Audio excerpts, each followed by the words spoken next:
Bom dia a todos.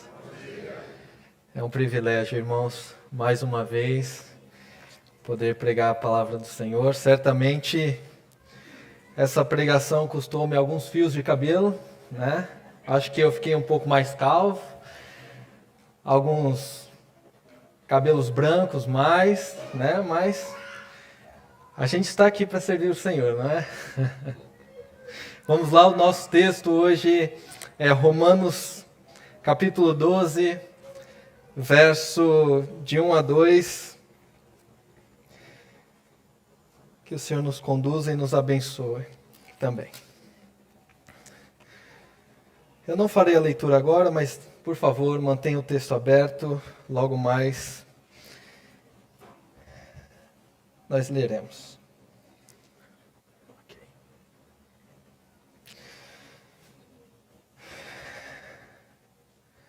Ouça com atenção Isaías 6, do verso 1 ao 8. Esse texto não é o texto da nossa pregação, mas ele tem tudo a ver com a pregação de hoje e peço que você ouça com atenção.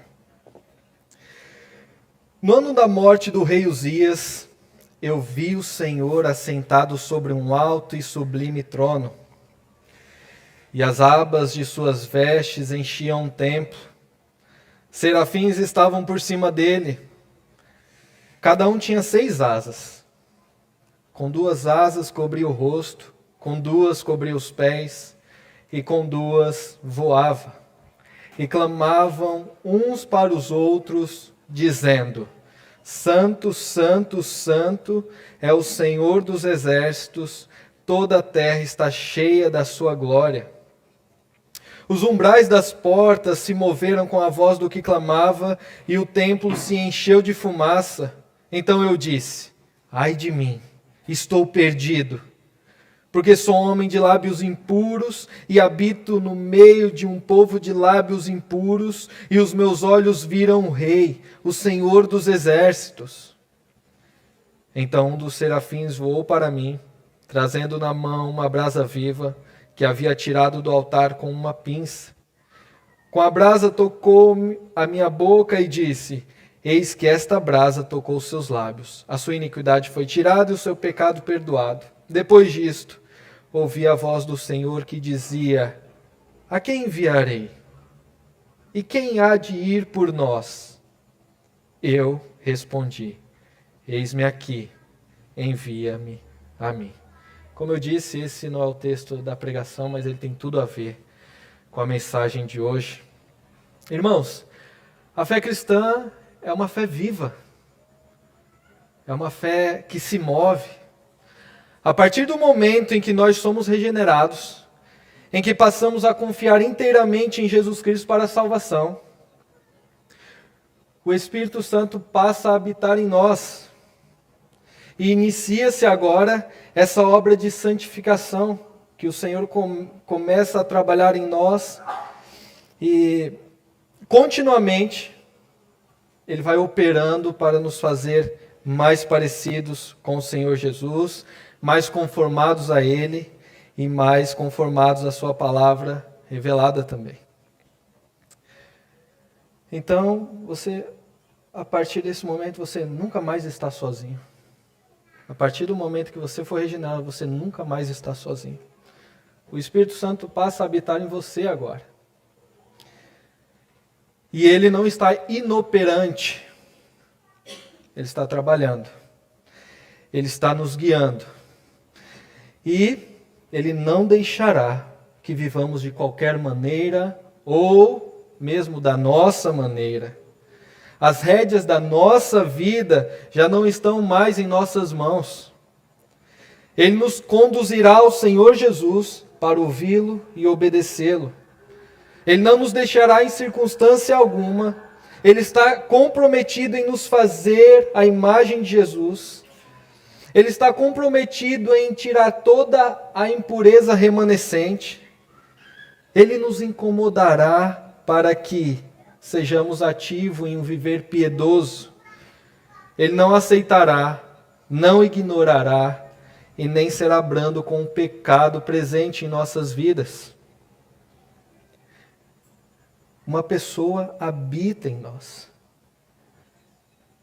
E ela fala, ela se entristece. Quando recusamos ouvi-lo, quando rejeitamos a sua direção, quando seguimos os nossos próprios passos, mesmo Ele nos mostrando o caminho de Jesus, os passos que o Senhor Jesus trilhou, essa pessoa, ela está trabalhando em nós, ela habita em nós e ela te guiará. Como Filipenses 1,6 diz, né? Aquele que começou boa obra em você, Ele completará. Ele está comprometido nisso. O Senhor nosso Deus está comprometido nisso. Nessa manhã, você e eu somos, ou seremos exortados e chamados a devotar a nossa vida a Deus. A gastar nossa vida no seu serviço e a nos render à sua vontade. E essa pregação, irmãos, está dividida em 3 partes. As misericórdias de Deus, primeira parte. Colocando a vida à disposição de Deus, a segunda parte. E rejeitando o mundo e trabalhando para apresentar uma vida consagrada a Deus. Como diria nosso irmão Rômulo, esse é o nosso plano de voo. Coloque os seus cintos. Estão preparados? Vamos à leitura de Romanos 12, verso 1 e 2. Que o Senhor nos abençoe. Romanos 12, verso 1 ao 2, diz o seguinte: Portanto, irmãos, pelas misericórdias de Deus, peço que ofereçam o seu corpo como sacrifício vivo, santo e agradável a Deus. Este é o culto racional de vocês. E não vivam conforme os padrões deste mundo, mas deixem que Deus os transforme pela renovação da mente, para que possam experimentar qual é a boa, agradável e perfeita vontade de Deus. Ó Senhor, nós estamos aqui. Nós saímos dos nossos lares, nós queremos ouvir a Tua palavra. A Tua palavra é quem nos guia, a Tua palavra nos mostra a Tua vontade, a Tua palavra nos confronta, a Tua palavra nos ensina, a Tua palavra, Senhor, é ela que nós queremos ouvir essa manhã. Se agrade em usar a mim, se agrade em tornar claro a todos o ensino do Senhor. E, ó Senhor, dá-nos corações fervorosos no serviço do Senhor. Impulsiona-nos, Senhor. Endireita os nossos passos. Vê os caminhos maus que temos trilhado. E, ó Senhor, coloca-nos no centro da Tua vontade. Age em nós, Senhor. E transforma-nos à imagem do Senhor Jesus. É Ele a quem ansiamos. É Ele a quem desejamos. E é a Ele a quem queremos imitar e ser semelhantes. Nos ajuda, nós rogamos, imploramos a Tua graça e misericórdia em nome de Jesus. Amém. Primeira parte, as misericórdias de Deus. Num ver mais amplo nas Escrituras, né? As Escrituras falam de um Deus misericordioso, tá? Você pode percorrer todas as Escrituras e você vai ver lá. Deus é um Deus misericordioso. Efésios 2,4 vai dizer, mas Deus sendo rico em misericórdia, não é? Miqueias 7,18 vai falar de um Deus que tem prazer na misericórdia. Salmo 103 vai dizer que o Senhor é misericordioso e compassivo, longânimo e assaz benigno. Se você abrir em Jeremias 9, 24, você vai encontrar lá também que Deus se agrada com a misericórdia, a justiça e o juízo. Então, Deus é um Deus misericordioso. Mas, Salmo 136, que já foi lido aqui essa manhã, se você abrir nesse Salmo, irmãos, se você não notou, você vai perceber que o Salmo mostra um povo que em todo momento, em cada momento, em cada obra de Deus manifestada no meio do povo de Israel, eles estavam em todo momento cercados de misericórdia. Você vai ver lá, o Senhor fez isso porque a sua misericórdia dura para sempre. E o Senhor os livrou porque a sua misericórdia dura para sempre. Então, você vai ver um povo que a cada instante, a cada passo, em cada momento, ele está cercado pelas misericórdias de Deus. Leia esse salmo. Se você abrir o Salmo 107 também, esse é um salmo maravilhoso, irmãos. Ele começa com misericórdia e ele vai terminar com misericórdia. E se você abrir nesse salmo, você vai ver a misericórdia do Senhor se manifestando em todo momento, em cada momento. Em cada tempo de angústia, em cada tempo de dificuldade, em cada tempo em que o povo precisava de auxílio, de ajuda, de livramento, de salvação, de cura. Você vai encontrar, muitas vezes, essa expressão. Então, na sua angústia, eles clamaram ao Senhor. E o Senhor os livrou, o Senhor os sarou, o Senhor... E o último versículo vai dizer, quem é sábio, atente para as misericórdias do Senhor, que estão manifestadas nesse salmo, em todo ele. Ele começa com misericórdia e ele termina com misericórdia. O Salmo 130, aquele salmo famoso, né, das profundezas eu clamo a ti, Senhor. Escuta-me, Senhor, a oração. Estejam alertas. E você vai perceber que o único atributo que é citado nesse salmo é o atributo da misericórdia. Pois no Senhor há misericórdia, você vai encontrar isso lá. Nele copiosa redenção, é Ele quem redime a Israel de todas as suas iniquidades. E como já foi citado essa manhã também, Lamentações 3:22. As misericórdias do Senhor se renovam a cada manhã. Então, percebe? Nós somos um povo cercados pelas misericórdias do Senhor. Se nós formos para a direita, misericórdia. Para a esquerda, misericórdia. Para a frente, misericórdia. Se nós estamos angustiados, misericórdia. Se nós clamarmos, misericórdia. Nós estamos cercados pela misericórdia do Senhor, por aquele que tem nos guiado, aquele que está conosco, não é? E se chegarmos um pouco mais perto do nosso texto, Romanos 12, veremos e concluiremos que boa parte da carta de Paulo aos Romanos é uma exposição das misericórdias de Deus também. Toda a obra de Deus para com o seu povo está mergulhada em misericórdia. Romanos de 1 a 3, você vai ver, nós estávamos o quê? Nós estávamos debaixo da ira de Deus. Tanto gentios como judeus, todas as pessoas estavam destituídas da glória de Deus. Romanos 3 vai concluir. Todos pecaram, estão destituídos da glória de Deus. Então, a partir do capítulo 4, nós vamos ver misericórdia. Misericórdia para Abraão.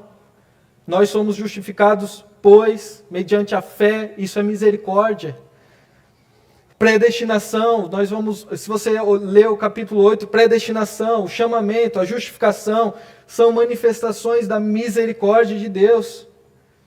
E se você olhar o verso 32 do capítulo 11, você vai ver isso daqui.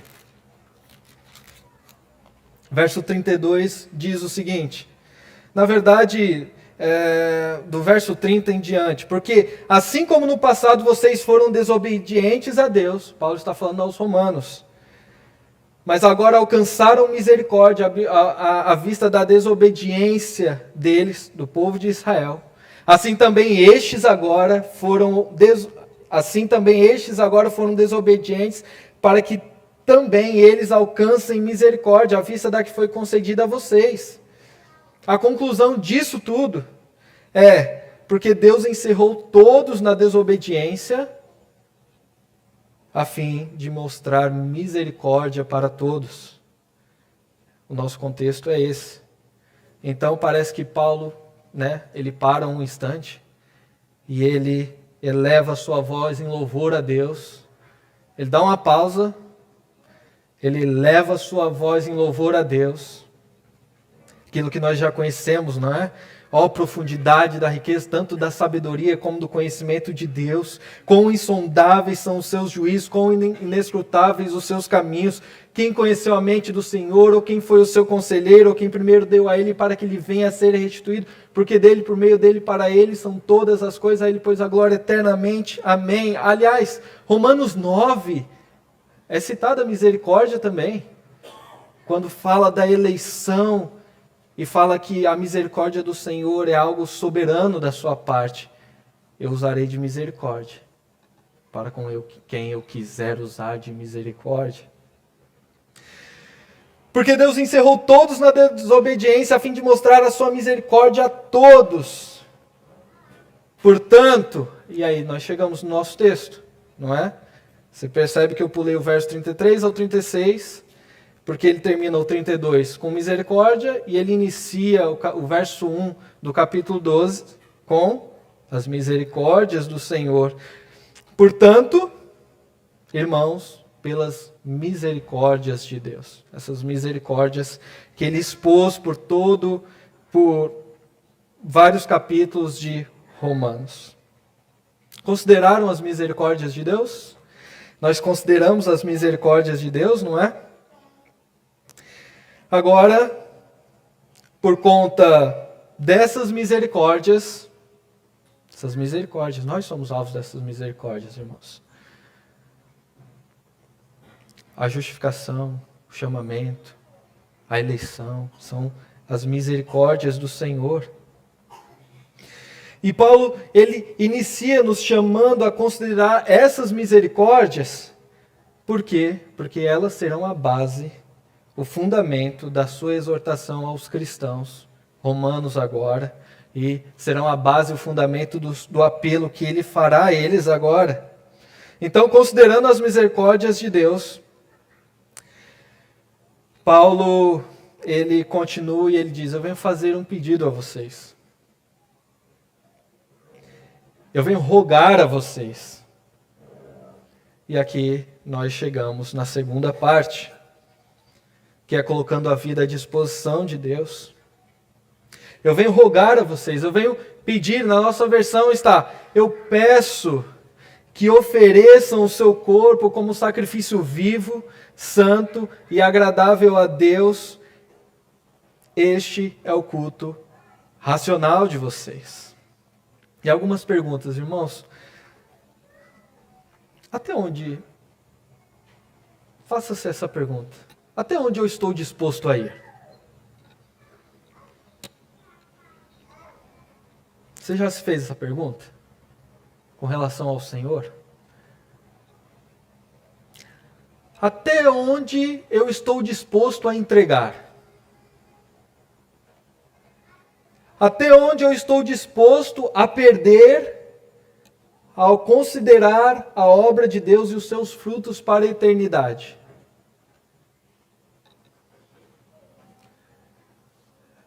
Pelo menos para mim essas são perguntas bastante inquietantes, não é? Mas responda a elas. Até onde você iria?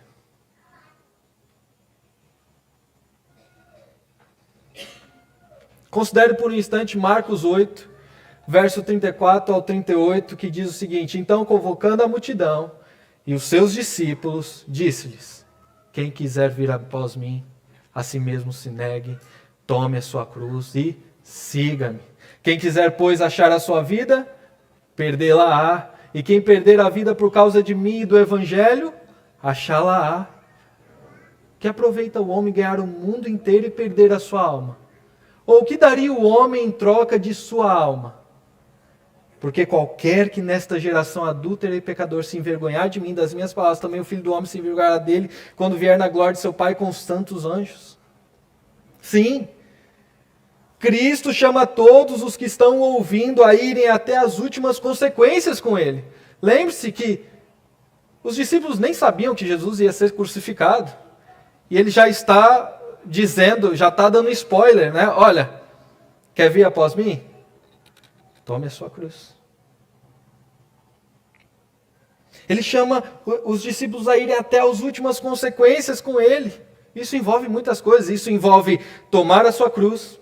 envolve negar a si mesmo, envolve perder,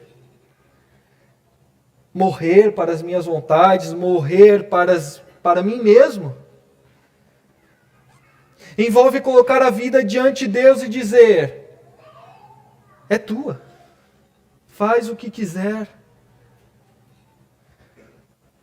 2 Coríntios 5:13 ao verso 15 diz: porque se enlouquecemos é para Deus, e se conservamos o juízo é para vós outros, pois o amor de Cristo nos constrange, julgando nós isto: um morreu por todos, logo todos morreram, e ele morreu por todos, para que os que vivem não vivam mais para si mesmos, mas para aquele que por eles morreu. Lembrando as palavras de C.S. Lewis, não é? Eu não recomendo cristianizar ninguém, como o pastor costuma citar muitas vezes, a ninguém que esteja procurando por conforto. O cristianismo diz que o Filho de Deus morreu para que você viva para Ele. Isso tudo envolve o que já foi dito aqui, envolve morrer para si, envolve devotar a sua lealdade totalmente ao Senhor, em detrimento da sua própria vontade, em detrimento de qualquer e de todas as coisas. Então, até onde? Até onde você está disposto a ir pelo Senhor? Paulo, ele diz: peço que ofereçam o seu corpo. Ele faz um pedido suplicante, irmãos. A palavra aqui, peço, se você abrir em outras versões, ela vai estar dessa forma, assim: rogo-vos, que parece que é o mais correto. É um pedido suplicante, não é meramente um pedido. É um pedido suplicante, ele está implorando e mesmo exortando aos cristãos para que, considerando as misericórdias de Deus, eles ofereçam o seu corpo como sacrifício vivo, santo e agradável a Deus. E rogo-vos é mais forte, não é? É mais intenso, não é? Ele transmite algo diferente de peço, ele transmite algo de algo urgente, de algo que não pode ser deixado para depois. E é algo que os cristãos devem atentar imediatamente. Considerando as misericórdias de Deus, eu imploro a vocês, atentem imediatamente para isso. Eu imploro, eu rogo a vocês que façam uma coisa: ofereçam o seu corpo como sacrifício vivo, santo e agradável a Deus. Você quer dizer o quê? Você quer dizer as minhas mãos? Você quer dizer os meus pés? Você quer dizer os meus lábios? É isso? É exatamente isso. Né? A gente cantou a canção agora: toma o meu coração e toda a minha alma. Talvez Paulo acrescentaria: toma o meu corpo também, Senhor. O meu corpo está à disposição do Senhor. Irmãos, nas palavras do pastor Maurício, atente para isso. Por que ele não fala: entregue, ofereça a sua alma ao Senhor? Ou por que ele fala: ofereça o seu coração ao Senhor? Nós gostamos de falar isso, né? Nós usamos muito isso, né? Mas Paulo, ele usa a palavra corpo.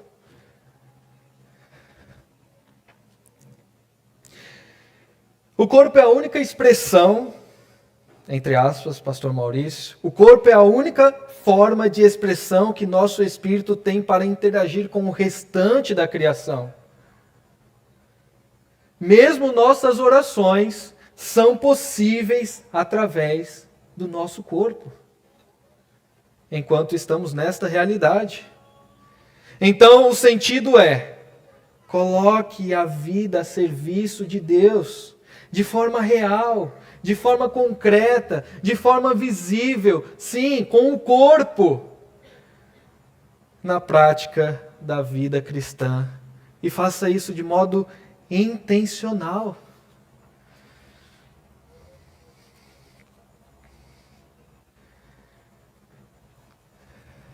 Paulo, por exemplo, para dar alguns exemplos aqui, Paulo é alguém que sabe o que é oferecer a si mesmo. Oferecer o seu próprio corpo por sacrifício. A sua vida foi derramada diante de Deus. Você pode ver isso em Atos, você pode ver isso nas cartas.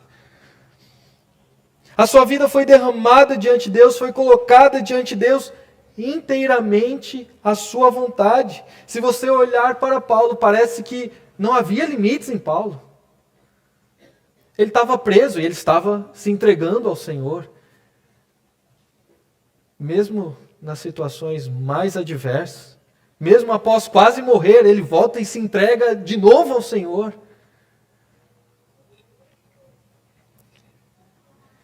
E ele faz ele implora isso aos cristãos romanos: entregue a sua vida ao Senhor, entregue o seu corpo ao Senhor.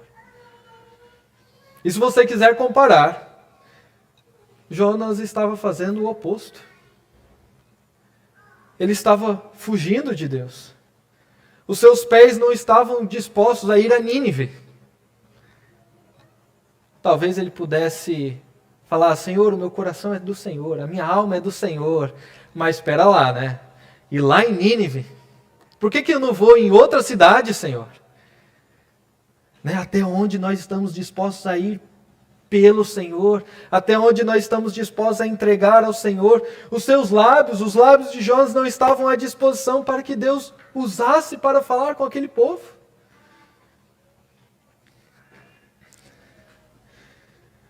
Eu não sei você, mas eu particularmente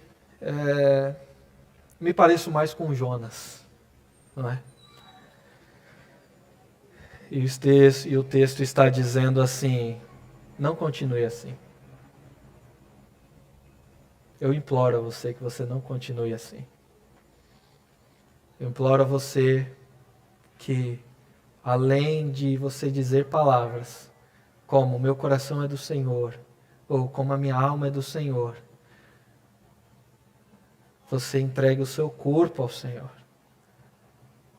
Você se renda totalmente ao Senhor.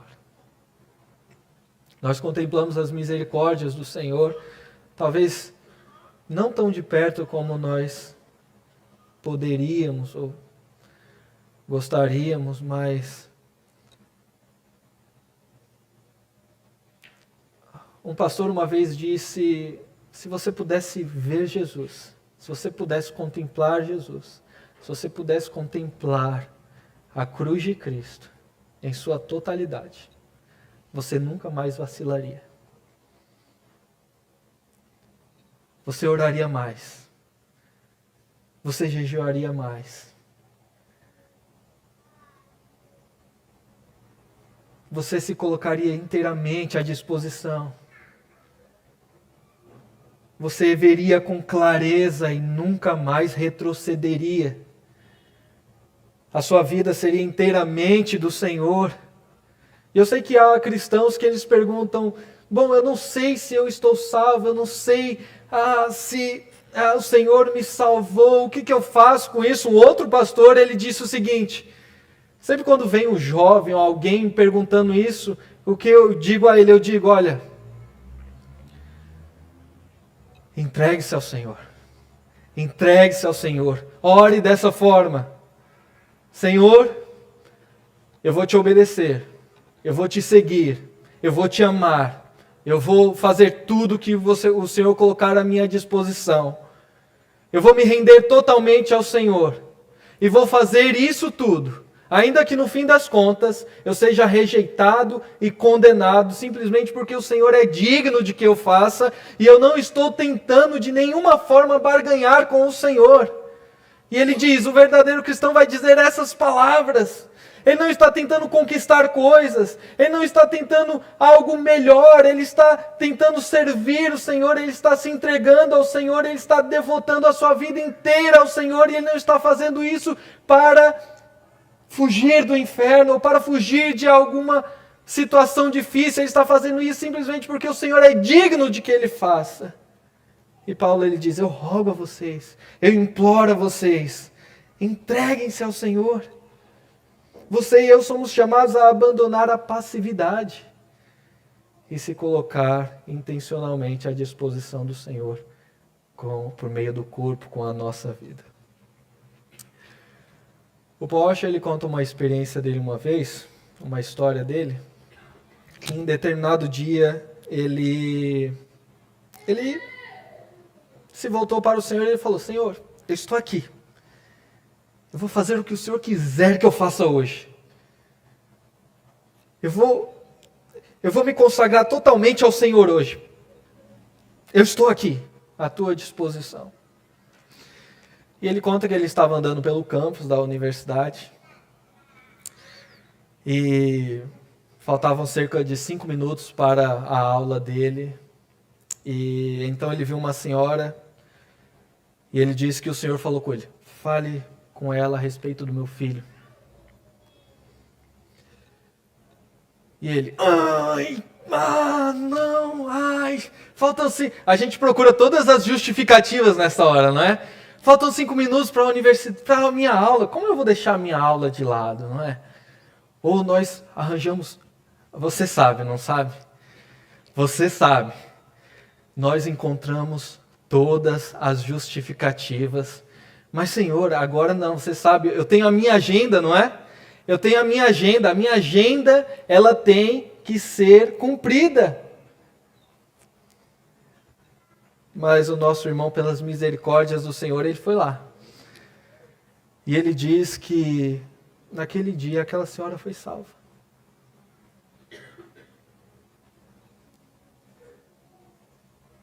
Quanta alegria na obediência, não? Essa poderia ser mais uma das muitas histórias da qual nós recusamos a ouvir o Senhor. Nós procuramos todos os tipos de justificativas para não fazer aquilo que nós sabemos que tem de ser feito. E nós temos bons argumentos. O pecado tem bons argumentos, irmãos. Acredite. E quanta alegria nós estamos deixando de experimentar, porque nós recusamos ouvir o Senhor e nós não nos entregamos ao Senhor. Essa é uma das orações mais perigosas a se fazer, irmão. Senhor, eu estou aqui. O que tu queres que eu faça? Se você considerar atentamente essa oração e as consequências que ela pode trazer, é uma das orações mais perigosas que vocês fazerem. Lembramos de Isaías, não é? O Senhor não disse que era para Isaías fazer, ele só falou, quem que há de ir por nós? Isaías, após a visão do Senhor, não é? Ele diz, eu estou aqui, envia-me a mim. Para o final de Isaías, ele vai perguntar, quem é que creu na nossa pregação? E a tradição vai dizer que Isaías foi cerrado ao meio. Mais uma vez, até onde nós estamos dispostos a ir pelo Senhor? Ou atentar para a sua voz? Considere essa oração. Na verdade, tente orar essa oração. Tente orar. Tente fazer essa oração com sinceridade. E você vai perceber que ela é tão difícil quanto nós queremos que seja. Nós queremos que seja fácil, mas as suas consequências podem fazer muitas coisas com a gente, né? Mas ela nos trará alegria, tá, irmãos? Ela sempre nos trará alegria. Talvez você diga, calma aí, Rodrigo, não é tão simples assim, não é? Não é tão simples assim.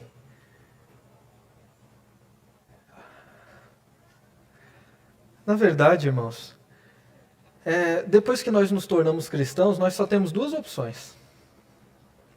Essa é a simplicidade da fé cristã. Nós só temos duas opções em todas as decisões que nós temos que tomar, em todas as circunstâncias, em cada passo que nós devemos tomar. Nós só temos duas opções. obedecer ao Senhor e a outra é não obedecer ao Senhor.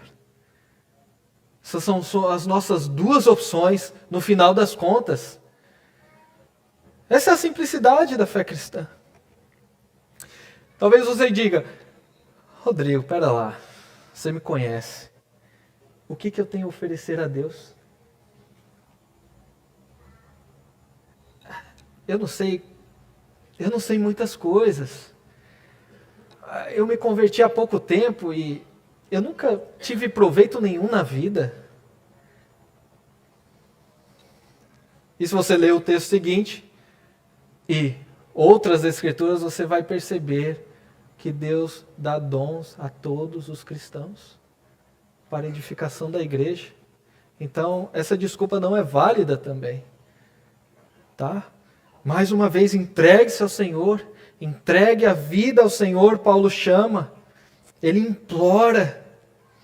Eu sou um idoso, como que eu vou entregar a minha vida ao Senhor? Ou eu sou apenas um jovem. Coloque a vida à disposição de Deus e atente para o Senhor. Perceba que esse é um apelo não para que se faça mais e mais coisas. Talvez você diga, puxa, eu já tenho trabalhado, então você quer que eu faça mais coisas? O apelo de Paulo é para que você se entregue ao Senhor. Isso não significa necessariamente que você faça mais e mais coisas, mas sim, Senhor, eu estou à disposição do Senhor. Você vai ver nos relatos dos evangelhos que em algum momento o Senhor diga, vem para cá, vamos descansar. Com os discípulos, não é? Elias,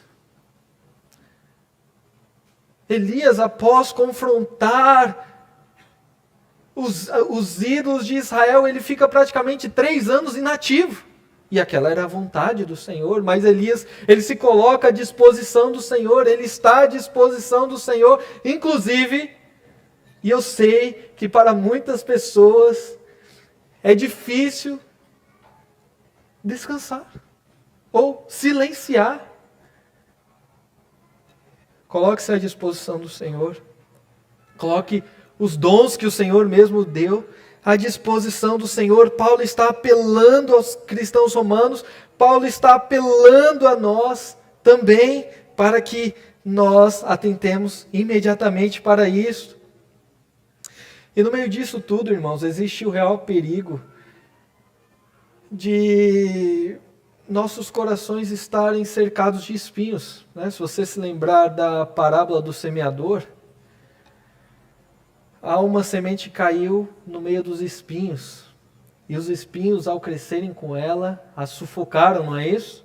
Jesus, ao explicar essa parábola, ele diz que há coisas que estão concorrendo no nosso coração, há coisas que crescem junto com a semente, concorrendo, esses espinhos fazem com que a semente plantada ela se torne infrutífera, em certo sentido. Então, nós somos exortados e chamados a colocar as nossas vidas diante de Deus. Eu estou aqui, Senhor. O que o Senhor quer de mim? Não é? Chegamos na terceira parte. Rejeitando o mundo e trabalhando para apresentar uma vida consagrada a Deus. Irmãos, vocês estão percebendo que eu não estou tratando de cada coisa nos versículos, né? De cada ponto, de cada... o que é o culto racional de vocês, ou... Não é a proposta inicial, mas... Vamos à terceira parte. Rejeitando o mundo e trabalhando para apresentar uma vida consagrada a Deus. Que é o verso 2. Que diz o seguinte: e não vivam conforme os padrões deste mundo, mas deixem que Deus os transforme pela renovação da mente, para que possam experimentar qual é a boa, agradável e perfeita vontade de Deus. Paulo ele diz, não permitam que o mundo molde vocês. E chama-os a resistirem e não permitirem que a sua vida seja guiada, moldada, conformada de acordo com o que eles veem ao redor deles. As ideias que circulam, o modo de vestir, o modo de falar, ou de se comportar, ou de se relacionar. Paulo, ele implora, olha, não sejam passivos em relação ao mundo. Não deixem que as ações ou o que ocorre ao redor de vocês afetem vocês, em certo sentido, de maneira a influenciar a vida de vocês, e a vida de vocês passar a ser controlada ou moldada conforme o que você vê conforme o que você vê ao seu redor, ou conforme o que você vê no mundo. Não sejam passivos em relação a isso, antes sejam ativos. Ativos na direção contrária. Tomem uma atitude e resistam à tentativa do mundo de obter da tua parte conformidade e a sua própria lealdade, quem sabe? Nesse sentido, os cristãos são pessoas inconformadas. Nesse sentido, você pode dizer, eu devo ser uma pessoa inconformada. Conformada com o que nós vemos ao redor, conformada com o meu próprio coração, conformado com a minha própria vida, conformado com as minhas derrotas. Eu me lembro de uma história, eu estava trabalhando, né? E uma conversa normal, uma senhora estava me contando uma história muito triste. Não sei se era uma perda ou uma morte, era uma notícia muito triste. E eu não queria desenvolver muito aquela conversa, não é? Então eu respondi aquilo que comumente se responde, né? É assim mesmo, a vida é assim mesmo. E aquela moça foi embora, acabou a conversa, aquela moça foi embora. E naquele momento eu falei, meu Deus, eu menti para aquela mulher. Eu menti para aquela mulher. Que vida é essa? A morte? Isso é a vida? A vida é morte? A vida é tristeza? A vida é luto? A vida é dor? E eu falei, mas eu não vou até nela, né? Não. E a gente fica incomodado. E aquela mulher já tinha andado uns 100, uns 200 metros, eu fui até aquela mulher. Imagina a vergonha, né? Aquela mulher não deve ter entendido nada. Eu cheguei para ela e falei, moça, me desculpa. Eu menti para você. Eu menti para você. Na verdade, isso não é a vida. Isso é morte.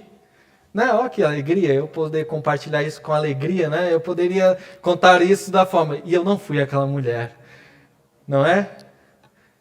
Mas eu pude me corrigir ali. Mas o Senhor, Ele trabalha em nós. Ele trabalha, inclusive, nesses momentos. A gente deve dar ouvidos ao Senhor. O Espírito Santo é uma pessoa viva, operante. Ele trabalha em nossas vidas. Ele não deixará, como já foi dito no começo, Ele não deixará você seguir os seus próprios passos. Se você é um cristão, Ele não deixará. E se você estiver seguindo os seus próprios passos, da sua maneira, você deve considerar a pergunta, eu sou um cristão? Se o pecado domina a sua vida e não há incômodo nenhum com isso, você deve duvidar da sua fé, se ela é verdadeira. Você deve se chegar a Deus e dizer, Senhor, eu sou cristão, porque a minha vida está controlada pelo pecado. O Espírito Santo não deixará você seguir os seus próprios passos. E nós sabemos quando nós entristecemos o Espírito, não sabemos? Nós mesmos somos entristecidos por isso. Nós mesmos somos entristecidos pelo que nós fazemos contrário à vontade de Deus.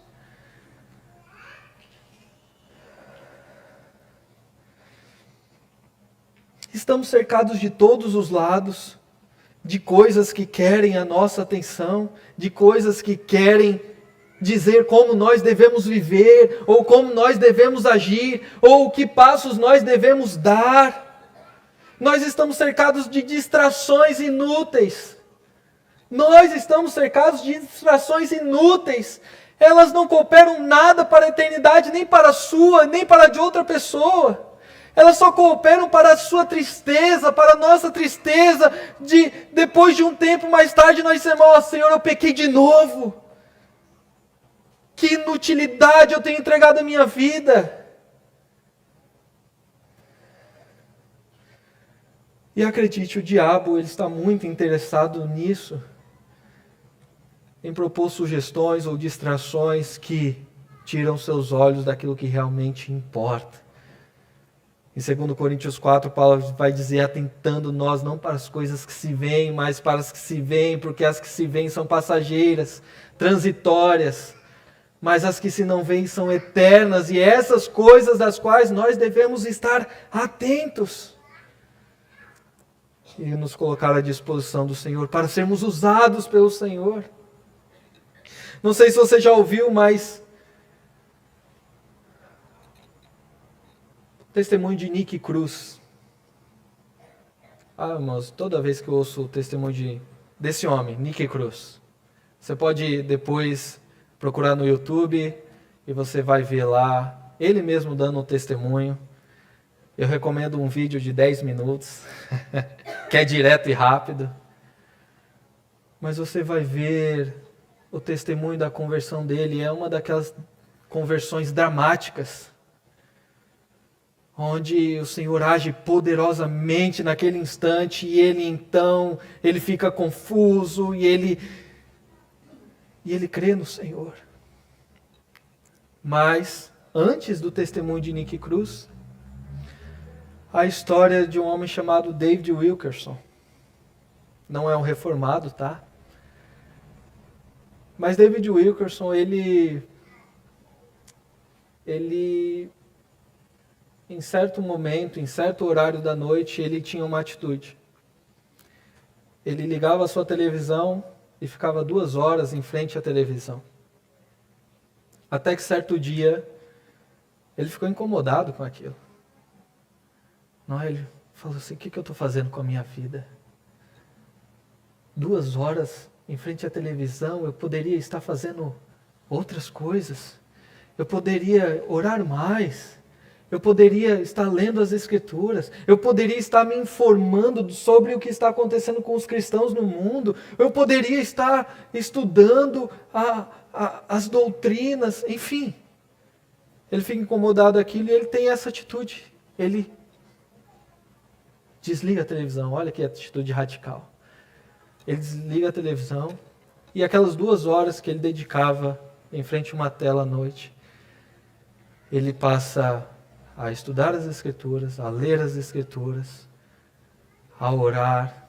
E nisso ele se informa de gangues em Nova York que estão acontecendo lá, e então ele é movido a ir a Nova York, e é nisso em que o líder da gangue, Nick Cruz, é salvo pelo Senhor. A oração de David Wilkerson é tocante, irmãos.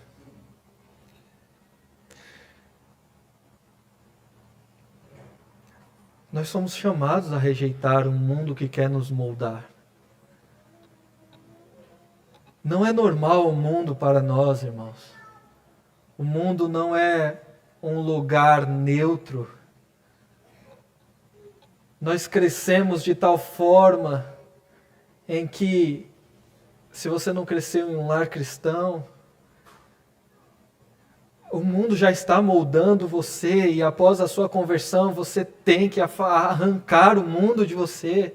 Você tem que afastar, você tem que tirar essas coisas que moldaram você.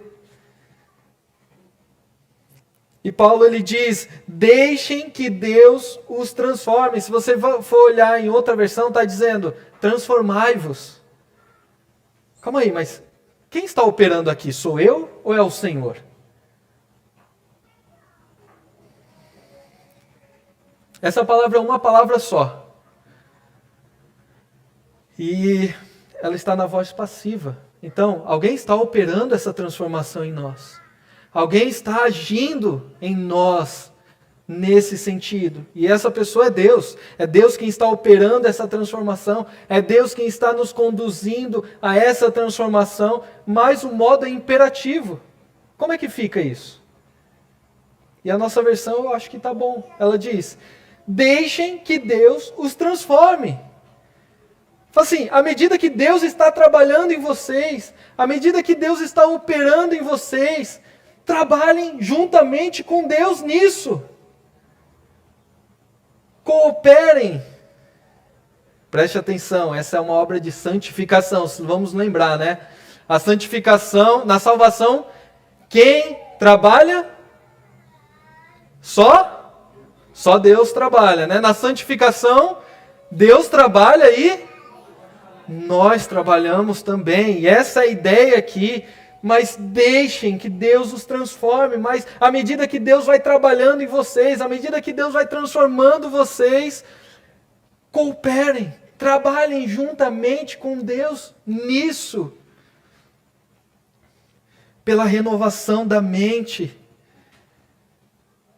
E o modo de Deus fazer isso, irmãos, e o modo de Deus renovar a nossa mente é pela palavra de Deus. À medida que nós nos debruçamos nas Escrituras, à medida que nós lemos as Escrituras, à medida que nós conhecemos as Escrituras, à medida que nós ouvimos as Escrituras, Deus trabalha em nossas vidas, o Espírito trabalha em nossas vidas a fim de que nós, conhecendo os seus passos, conhecendo a Jesus, conhecendo os passos de Jesus, o Espírito Santo nos direcione, nos guie, nos encaminhe nessa direção também. Então, rejeitando o mundo e trabalhando para apresentar uma vida consagrada a Deus. Isso envolve intencionalidade, irmãos. Se lembra? Fugindo da passividade. Há uma hora, quem sabe, daqui 2 dias, nós somos chamados a trabalhar juntamente com Deus. Nós somos chamados a ansiar a Deus. Nós somos chamados a ansiar as coisas eternas. Como já foi lido, Colossenses 3, verso 1 ao 4 diz, você vai encontrar lá, buscai as coisas lá do alto. Vocês que foram regenerados, vocês que foram salvos, vocês que já foram ressuscitados com o Senhor Jesus. A vida de vocês está oculta com Cristo nos céus. O que vocês fazem? Vocês busquem as coisas lá do alto, onde a vida de vocês está. A sua vida é Cristo. Pensem nas coisas lá do alto. O Senhor nos chama a sermos intencionais e a caminhar nessa direção. Nós tiramos aquilo que é do mundo, nós tiramos aquilo que o mundo nos molda e nós nos entregamos ao Senhor, nós caminhamos na vontade do Senhor, nós cooperamos e trabalhamos para que a nossa mente seja transformada e moldada à imagem do Senhor Jesus. Algumas aplicações, irmãos. Primeira aplicação. Ore. Olha só. Ore. Ore se entregando ao Senhor. Ó Senhor, eu estou aqui. O que o Senhor quer que eu faça? Senhor, a Tua palavra diz que o Senhor deu ao seu povo, e eu faço parte do seu povo, dons. Eu estou aqui à Tua disposição, aonde o Senhor quer que eu sirva.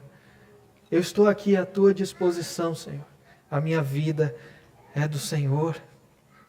É com aquela pessoa que Tu queres que eu fale? Eu estou aqui.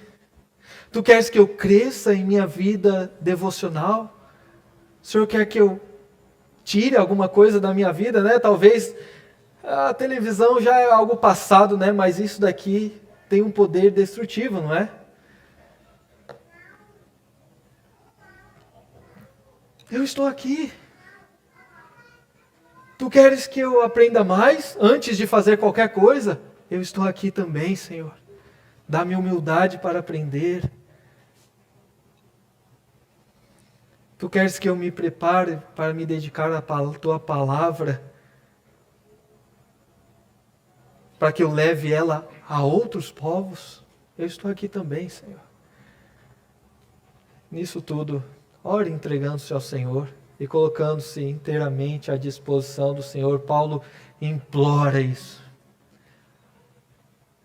Melhor, o Senhor, usando Paulo, ele implora que nós vivamos dessa forma. Nós nos entreguemos a Ele. Segundo, ore. Ore clamando por poder da parte do Senhor. Nós somos reformados, mas, irmãos, e tudo isso está de acordo com a fé reformada, tá? Ore clamando por poder.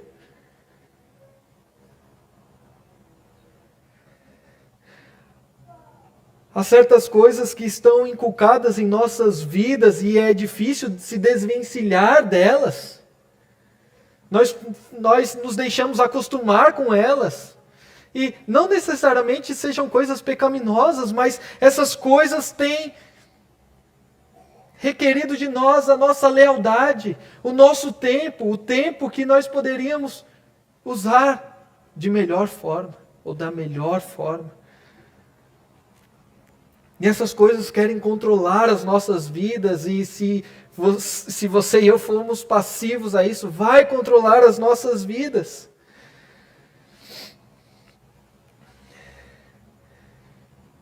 Essas coisas, elas impedem que nós cresçamos também em nossa devoção e entrega ao Senhor. Todos nós sabemos disso, não é? Todos nós sabemos disso. Salmo 105, verso 4, ele diz assim: buscai ao Senhor e ao seu poder, buscai perpetuamente a sua presença. Nós somos chamados a buscar o Senhor. Terceira coisa, irmãos. Você é uma parte importante do corpo de Cristo.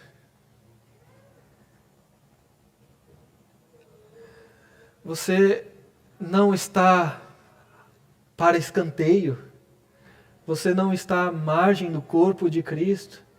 Você faz parte do corpo de Cristo. E a sua vida dedicada a Deus, em serviço a Deus, em entrega a Deus, irá edificar a igreja de Cristo. Coloque-se à disposição do Senhor. Seja intencional nisso. Abandone a falsa humildade. Não é aquela falsa humildade: ah, quem sou eu, Senhor? As minhas mãos não servem para nada. O que você está dizendo? Você está dizendo que Deus se enganou quando Ele disse para você se entregar a Ele? Ou você está dizendo que quando Deus diz que você faz parte do corpo, você não serve para o corpo? Não faz sentido nada disso, não é?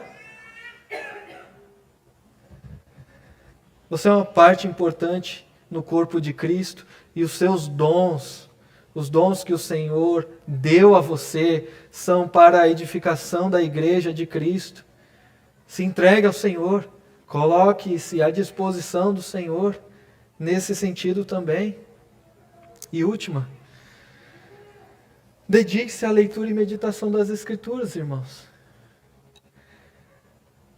Esse é o modo que Deus irá transformar as nossas vidas. Esse é o modo que Deus nos conformará à imagem do Senhor. O Espírito Santo usará as Escrituras para te mostrar os maus caminhos que nós temos trilhados e os bons caminhos que Cristo trilha. Mas vá além de uma leitura diária que você está acostumado, né? Cheque, está feito. Vá além disso. Vá além. Há muito mais do Senhor. Há muito mais do Senhor para cada um de nós. Há muito mais do Senhor para nós. E tudo isso redundará em alegria para você, redundará em alegria para mim, redundará em o Senhor, no agrado do Senhor. Que o Senhor nos abençoe e nos guie e nos ajude também, porque nós somos dependentes dele nessa obra. Amém? Vamos orar.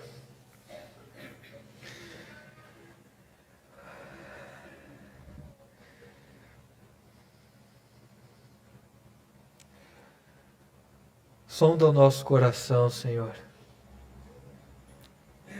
Vê todo o caminho mau que há em nós. Vê toda inutilidade. Vê toda a distração que nos rouba a alegria de viver no Senhor, para o Senhor. Porque afinal de contas, não é? Porque do Senhor, para o Senhor, e do Senhor são todas as coisas. A glória seja dada a Ti para sempre. Seja glorificado em nossas vidas, Senhor. Seja glorificado nas nossas decisões, nas nossas escolhas. Dá-nos escolhas sábias, Senhor. Dá-nos intencionalidade no nosso viver. Nos ajuda a arrancar e a afastar de nós tudo aquilo que é empecilho em nossas vidas. Nos ajude a resistir, Senhor, àquilo que tem roubado o nosso tempo. E nos ajude a querer mais do Senhor. A desejar mais o Senhor, a buscar mais o Senhor. E a esperar mais do Senhor também. Nós carecemos da Tua ajuda, da Tua graça. Conforma-nos à imagem de Jesus. É a Ele a quem nós queremos imitar e seguir para sempre. Em Seu nome nós oramos. Amém.